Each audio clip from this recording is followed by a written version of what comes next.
अब हम इसको देखते हैं इंक्रीमेंटल मोड में। तो इंक्रीमेंटल मोड में भी एज इट इज़ स्टार्टिंग जो इसके कोड हैं वो वही रहेंगे। यहाँ पर हम इसको कॉल करेंगे अपने टूल को, जो कि अभी होम रेफरेंस पर है, हम उसको लेकर आएंगे वर्क रेफरेंस पर।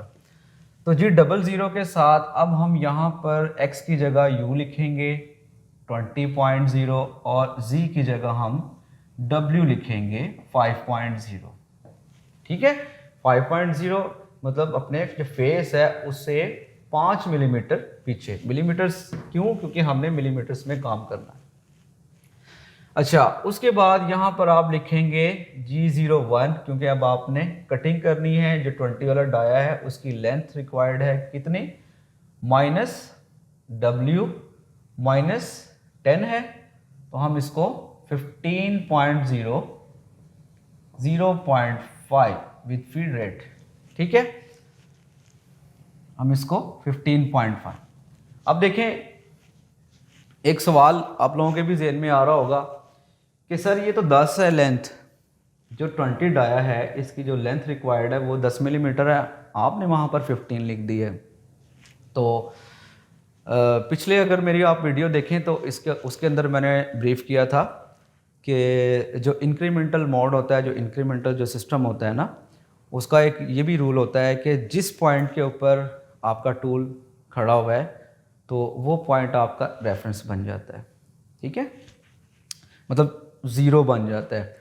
तो अभी आपका इस जॉब के ऊपर ये 0 नहीं है, मतलब कि आपने G00 के साथ कॉल की, इसको कहा कि X20 पे U20 पे आ जाए और जो W है वो 5.0 सेफ रहे।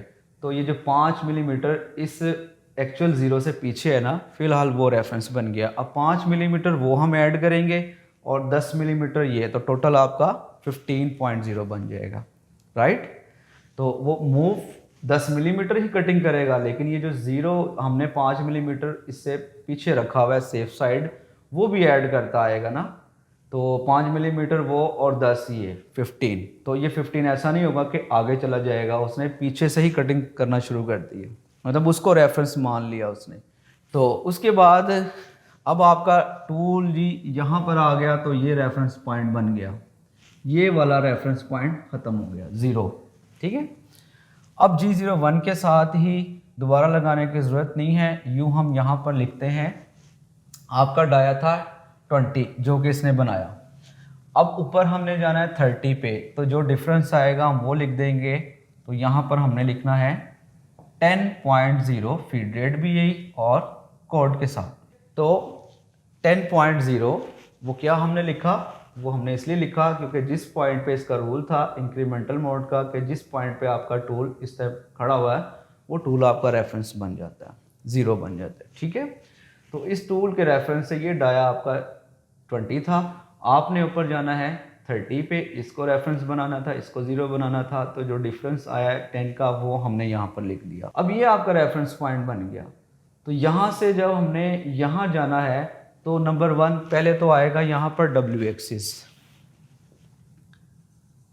एक्सिस, फिर दूसरी बात आएगा भी माइनस में, क्योंकि आपका ये 0 है ना, अब ये 0 नहीं है, ये 0 नहीं है, तो इसके रेफरेंस से ही माइनस आएगा, इसके रेफरेंस से माइनस नहीं आएगा। तो ये आपका 0 या रेफरेंस पॉइंट बन गया। तो यहाँ से कितना आएगा? W -20, क्योंकि देखिए जब 0 आपका ये वाली लाइन यहाँ पर 0 हो गया तो यहाँ से ही उसने माइनस में मूवमेंट कुछ शुरू कर दी। ठीक है, तो यहाँ से लेकर यहाँ तक एज इट इज जो साइज होगा हम वही लिख देंगे।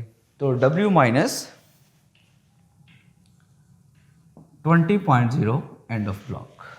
क्योंकि इस पॉइंट पे मैं रिपीट करता हूँ, इस पॉइंट पे जब आपका टूल रेफरेंस बन गया, 0 बन गया, तो यहाँ से यहाँ तक जो डायमेंशन है वो 20 है, तो एज इट इज़ हमने लिख देनी है। ओके, अब हमने यहाँ से जाना है, इसको रेफरेंस बनाना है, ये रेफरेंस ख़त्म करना है। तो आप खड़े हैं 30 वाले डाय पे, आपने जाना है 40 पे। तो डिफरेंस कितना? U 10.0 end of block. क्योंकि 30 है, आपने जाना है 40 पे, तो 10 पॉइंट का डिफरेंस आ रहा है, तो यहाँ पे हमने 10 लिख दिया। अब जब यहाँ पर 0 हो गया तो हमने W एक्सिस की भी वैल्यू है वो भी एज इट इज़ हमने लिखनी, जिस तरीके से इसकी वैल्यू लिखी। तो W आपका आएगा -15.0 एंड ऑफ ब्लॉक। अब आप इस पॉइंट पे आ गए ना, आपने इसको रेफरेंस बनाना है, तो 40 पे आप हैं, ऊपर आपने जाना है 50 पे, तो U 10.0 और W देख लेते हैं कितना आएगा।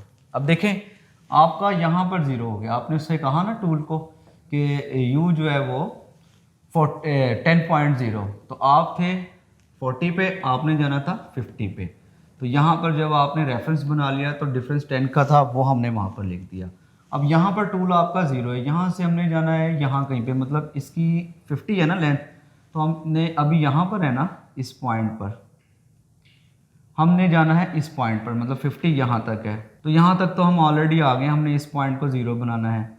तो अब इस पॉइंट का साइज़ कितना निकलता है, देखें 50 है, 50 में से अगर आप ये निकालें 20, 30 और 45, तो पीछे आपका यहाँ पर बचता है 5.0। ओके, देखें इस पॉइंट को आपने 0 कर लिया ना, तो 0 से जब आपने आगे जाना है तो पीछे आपका 5 ही बचता है, क्योंकि आप जो है वो 45 मिलीमीटर जो है वो मूव कर चुके हैं 50 में से, पीछे आपके पास 5 मिलीमीटर ही बचता है, तो यहाँ पर W minus 5.0 end of block, right.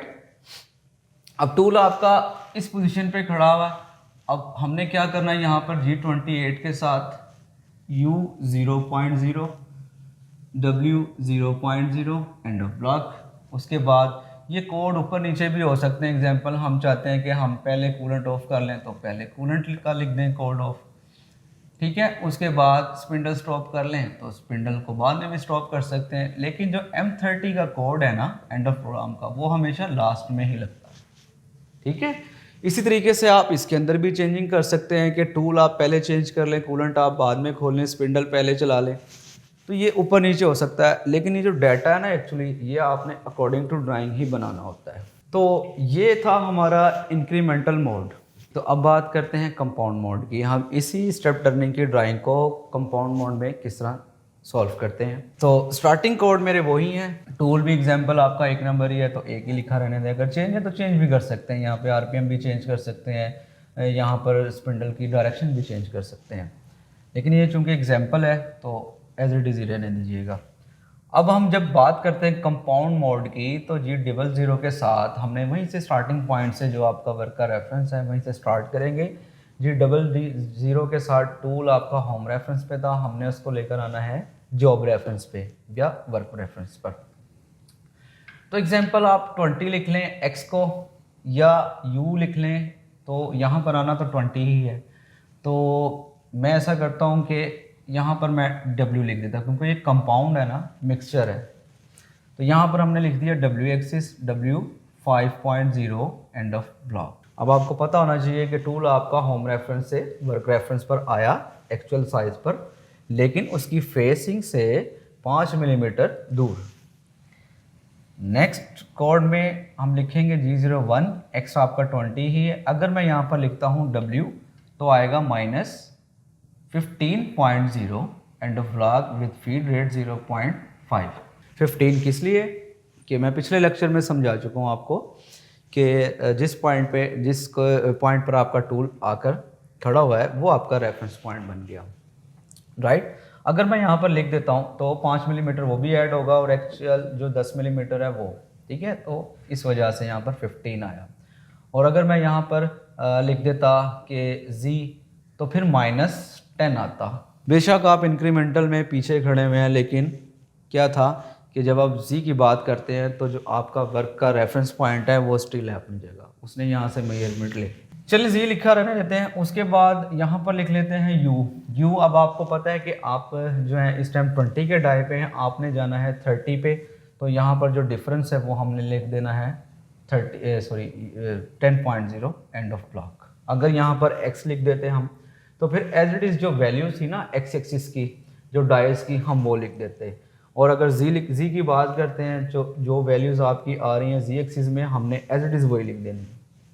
लेकिन जब बात होती है इंक्रीमेंटल मोड की, तो फिर हम ये देखते हैं कि हम खड़े किस पॉइंट पे हुए हैं और हमने आगे या ऊपर कितना मूव करना है, और इन बिटवीन जो डिफरेंस है वो हमने लिखना होता है। तो u 10.0 आप 30 पे आ गए। अब दोबारा यहाँ पर अगर हम z लिखते हैं तो z माइनस आ जाता है 10 प्लस 20, 30.0 माइनस के साथ 10 ये और 20 ये, क्योंकि हमने इस पॉइंट पर आना है। उसके बाद अगर मैं यहाँ पर इसी को देखते हैं, अगर मैं यहाँ पर w लिखता तो फिर ये वाला आपका रेफरेंस पॉइंट बन गया था। यहाँ से यहाँ तक जो डिफरेंस उसने लिखा हुआ है, जो उसने डायमेंशन हमें दी हुई है 20, तो वो हम एज इट इज़ 20 लिख देते हैं, ठीक है।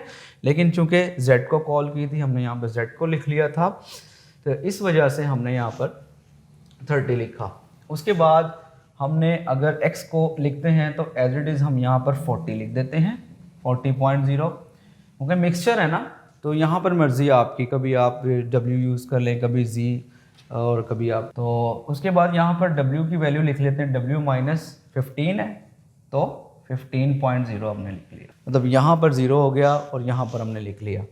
उसके बाद चले यहाँ पर दोबारा u लिख लेते हैं। u के बाद हमने ऊपर गए, आप खड़े हैं 40 पे, आपने जाना है 50 पे, तो u 10.0 एंड ऑफ ब्लॉक।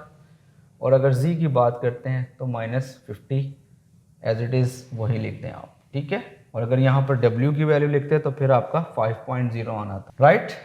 तो ये हो गई कंप्लीट। उसके बाद यहाँ पर G28, U 0.0, W 0.0 end of block, M09 लिख लें, M05 लिख लें और M30 लिख लें, एंड ऑफ ब्लॉक। तो ये आपका था कंपाउंड मोड, ठीक है। आपने देखा होगा कि हमने इसी ड्राइंग को तीनों मोड में सॉल्व किया, 1 बाय 1, एब्सोल्यूट मोड में, इंक्रीमेंटल मोड में और फिर कंपाउंड मोड में। सो गाइस, आज तक के लिए इतना ही। आई होप समझ आ गई होगी।